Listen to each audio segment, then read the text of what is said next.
Hello everyone, welcome to the Icewine knowledge class. Today, we are going to talk about one of the most unique and luxurious wines in the world, Icewine. When you see the name, don't be misled by the name and think it's just wine with ice added. This is a type of wine that is extremely complex from grape cultivation to fermentation, and is known as liquid gold. Last year, we went to Canada's Icewine Festival. Icewine is so sweet and rich, with a mellow mouthfeel. It is truly a dream drink in many wine lovers' hearts. We will also take you in future videos to experience the atmosphere of Canada's Icewine Festival, the delicious taste of Icewine, and the passion of the people in the Niagara region for Icewine. We hope you will continue to follow our videos. But can you imagine, in the icy, snowy winter nights, the production process of every bottle of iced wine is filled with challenges and miracles, embodying the gifts of nature and the craftsmanship of the winemakers. So, what exactly is Icewine, and why is it so famous in Canada? In this series of lessons, we will take you into a wondrous world covered in ice and snow, exploring this precious fine wine known as liquid gold. We will start from its historical origins and its deep connection with Canada, to the unique grape cultivation methods, special harvesting techniques, and particular juice pressing processes, then to the most exquisite fermentation method, and finally to its flavors and tasting notes, step by step unveiling the mysterious veil of Icewine and exploring the legendary stories behind it. Okay, let's start the journey. Part 1. The history of Icewine. From accidental discovery to world-class vintage, the story of Icewine began in the cold winters of Europe, yet it blooms with its brightest brilliance in the icy, snowy lands of Canada. Today, we'll journey through time from 18th century rural Germany all the way to the modern Niagara Peninsula. Let's take a look at how Icewine, step by step, became a world-renowned sweet wine legend. This is not just the history of a wine, it's a story of wild adventure in nature and innovation. Buckle up and fire up the time machine. We're heading out right now. According to most historical records, our story begins in 1794 in a small village in Germany's Franconia region. The wines made from the local Riesling grapes were so delicious that they were renowned far and wide. That very winter, an unexpected blizzard arrived far earlier than anyone had foreseen, forcing the winemakers who were just gearing up for the busy grape harvest to abandon the vineyards and hurry back home to take shelter from the biting cold. Oh dear, it's freezing out here. Hurry home. Following the blizzard, a severe frost sets in. After the storm, winemakers standing in the frost-covered vineyards watch in dismay as the grapes, damaged by the cold, reach maturity, leaving them deeply disheartened. Most of the grapes have already frozen. They look shriveled, yet they are not completely solid. Oh no, this is awful. The grapes are ruined after all the effort we've put in this whole year. They refuse to give up and are looking for a way to salvage them. But are these grapes still any good? A winemaker, curious, plucks a grape and pops it into his mouth. And to his surprise, it hasn't frozen solid. The tiny bit of juice left inside is incredibly sweet. And it also has a rich, honey-like flavor. Then the winemakers had a sudden spark of inspiration. The grapes were already frozen, and tossing them would be such a waste, with a bit of juice still inside, and so incredibly sweet. Why not give winemaking a try? I mean, what's the worst that could happen? Worse than just throwing them away? So they went for it. They picked the frozen grapes, carefully pressed out the juice, and got to work making the wine. Because these grapes were so high in sugar, the fermentation process was unusually slow. After several months, the new wine was finally ready. They couldn't wait to pour a glass, carefully observing the color of the wine. So beautiful, like amber. They took a gentle sniff. So fragrant, there's the scent of honey, and some fruity notes I can't quite name. They took a tiny sip. Wow, the taste is amazing. I've never had a wine this delicious. They were overjoyed, dancing and celebrating this unexpected delight, and gave their new wine a name, Icewine. That's the German word for ice wine. So they shared their exquisite wine with friends and neighbors. Icewine quickly won everyone's hearts, and soon became popular all across Germany.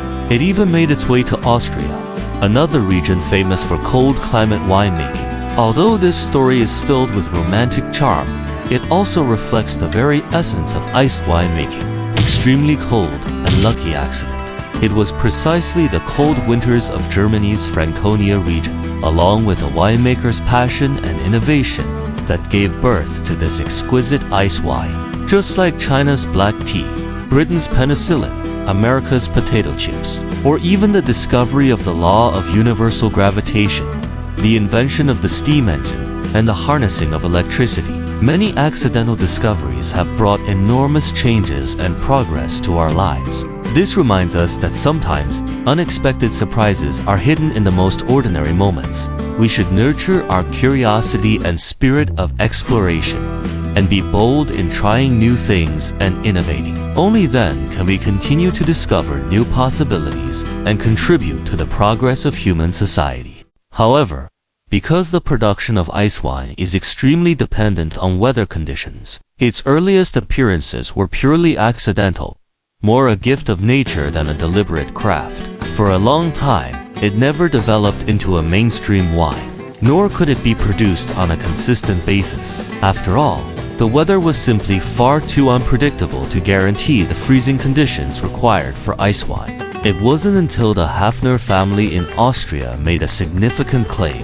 In 1971, they intentionally produced what they called Austria's first deliberately crafted ice wine. Before this moment, every ice wine in history had been the result of pure chance, a natural accident rather than a planned winemaking process. It was not until 1982 that ice wine was officially written into German wine law. From that point on, ice wine was formally recognized and granted the same quality classification as Biere Naslis, the category reserved for individually selected, highly concentrated sweet wines.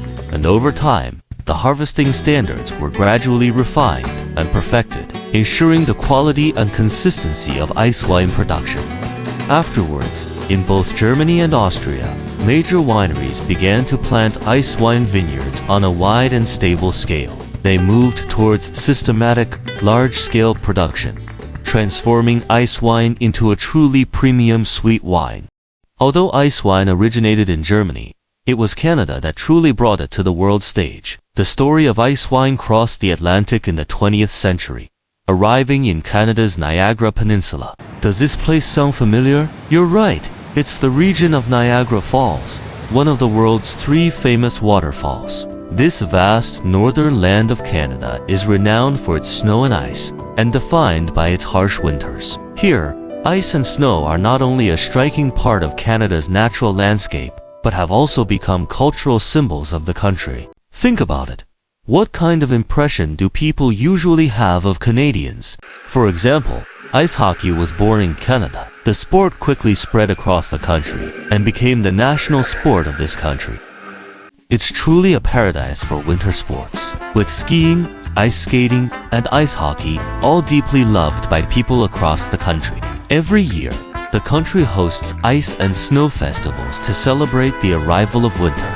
Canada boasts magnificent ice and snow landscapes, from the Columbia Glacier in the Rocky Mountains to the frozen cascades of Niagara Falls. The scenery is truly breathtaking. These natural wonders have shaped people's perception of the country, establishing Canada as the world's premier producer of high-quality ice wine. It's similar to how, when we think of champagne, we immediately associate it with the world's finest sparkling wines. The Burgundy region is renowned for producing the finest Pinot Noir, while the romantic Bordeaux has given the world exceptional Cabernet Sauvignon and Merlot. On this cold and pristine land, the harsh winters provide Canada with the perfect conditions for producing the world's finest ice wine.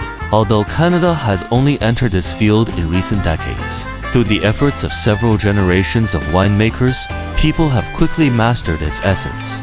So much so that Canadian ice wine is now considered among the very best in the world.